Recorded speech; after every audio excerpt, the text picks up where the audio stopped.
Hello, hello.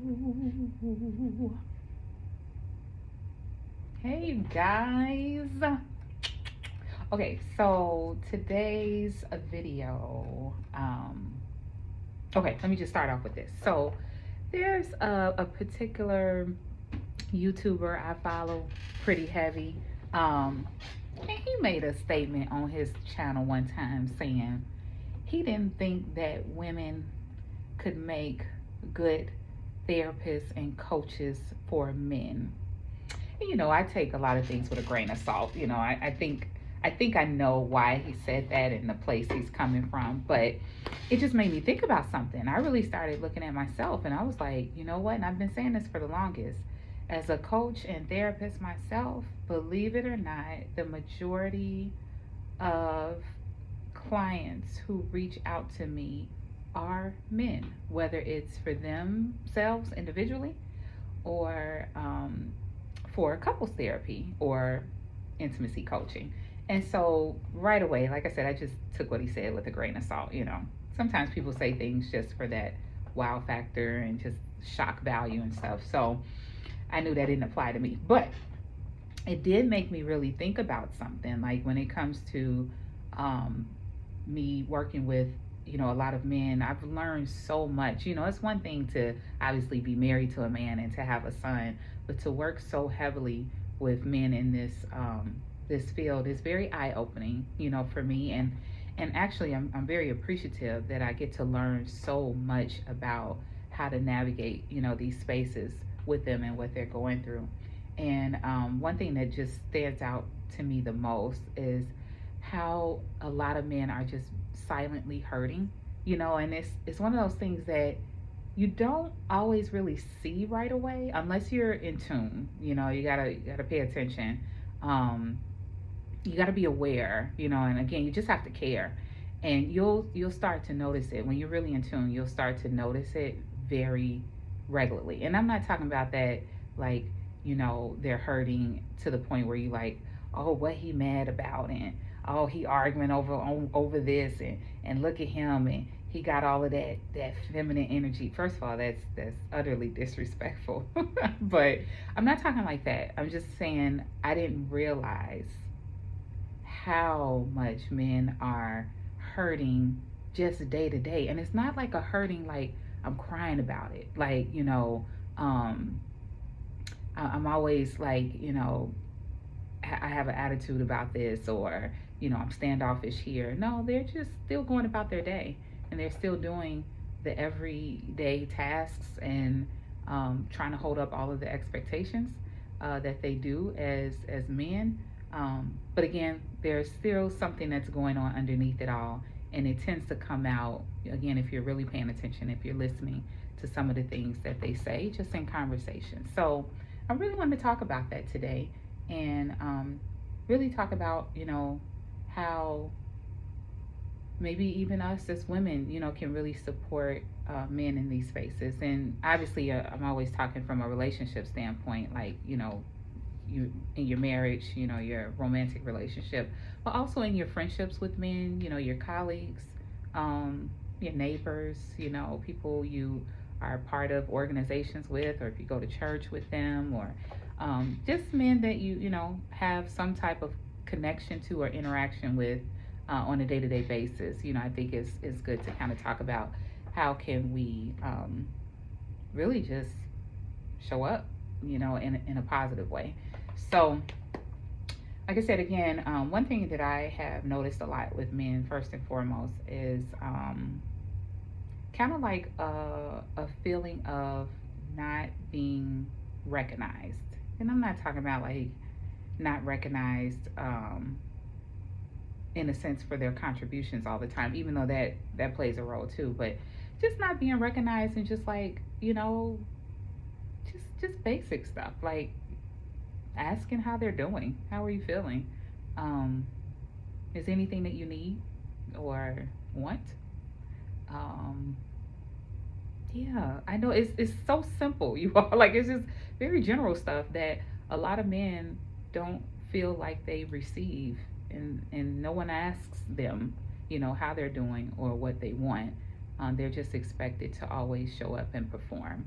Or also, they're expected to do something first before they receive something. They don't typically just receive just for the simple fact that they are a human being, a cool person, a great person, just someone doing something for them just because. Um, a lot of men don't feel that way, and also because they haven't felt that way for a long time. Then when they do get into relationships, sometimes they don't always know how to express what they want or what they desire, or they're not necessarily afraid, but just don't want to kind of deal with the response of if they ask for something, then it's met with um, confusion or frustration or anger. So it's just like, you know what, just forget it. I'll figure it out myself. I'll do it myself. And that's also what I mean by like that silently like hurting, like it sucks. If you really think about that, when I say it like that out loud, it sucks to feel like there's no one that's just really genuinely asking me how I'm doing and what I want without receiving something in return.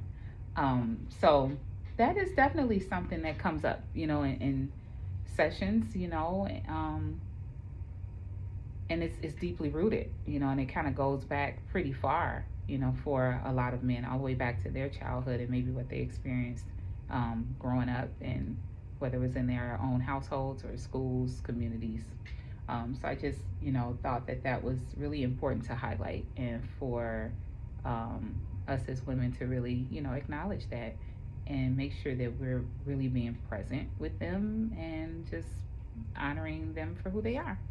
Um, Also, too, that can kind of create a sense of social isolation, for a lot of men. So, and if you've noticed, and I don't know for the women out there, for those of you who are in relationships with men, some men are really good about keeping a consistent like schedule with their male friends and hanging out and connecting with them.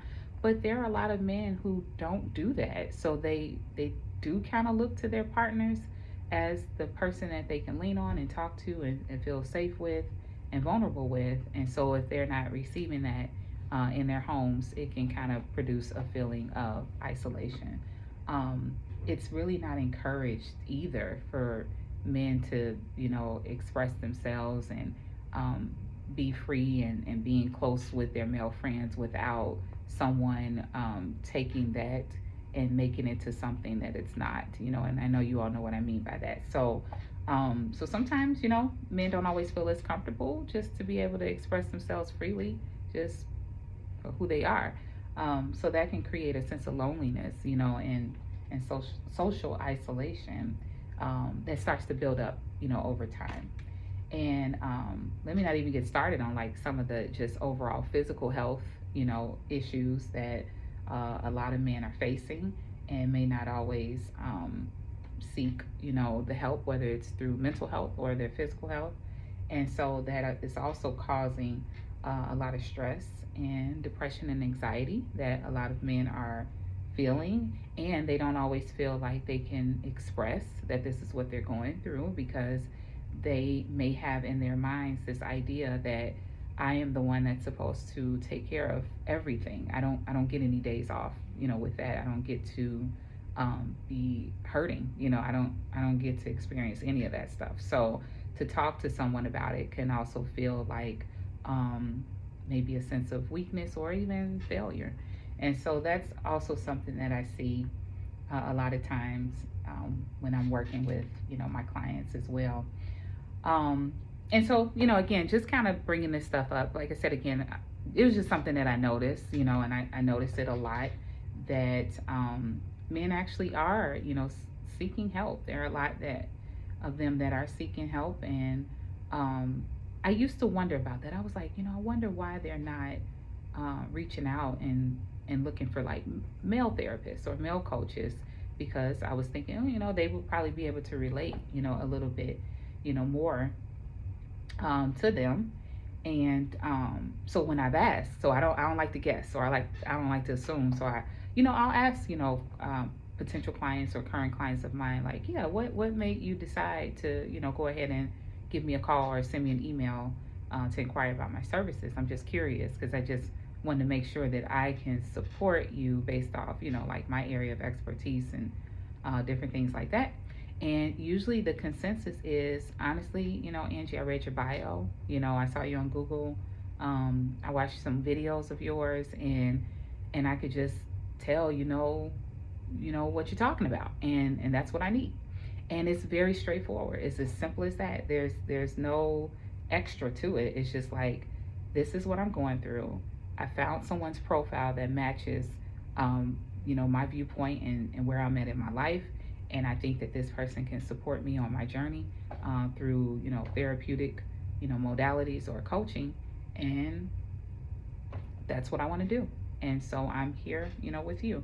And so I look at it from that standpoint, like it doesn't always mean that men have to be with men and women have to be with women. Just, people being with people and just recognizing that, we all need support in certain areas, and let's just be that for people. Let's try our best not to be so self-centered and so self-absorbed that we don't see what's going on right underneath, our noses sometimes. So let me know your thoughts. Ladies, first and foremost, are you also seeing this too? Like, are you seeing maybe some of the men in your life, or, just men that you interact with, you kind of can sense or feel or hear, the hurt, in their voices and what they're going through? And do you feel like you create a safe space, for them to be who they are and to be able to talk about, what's going on in their lives? And then for the men, if you feel comfortable,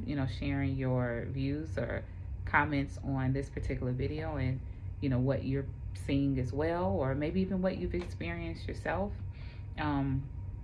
Feel free to share. Again, I always just put that out there because I know that it's always a vulnerable topic. Like, the one thing as an intimacy coach, and a therapist, but I'm like, it's one of those things that I put out these videos and I pose questions, or ask for feedback. And I know that it's not always the most comfortable thing to share these different things online publicly. So I always open up my inbox, and you all, can DM me and email me and different things like that, and reach out if you have questions, which you all always do. So I appreciate that.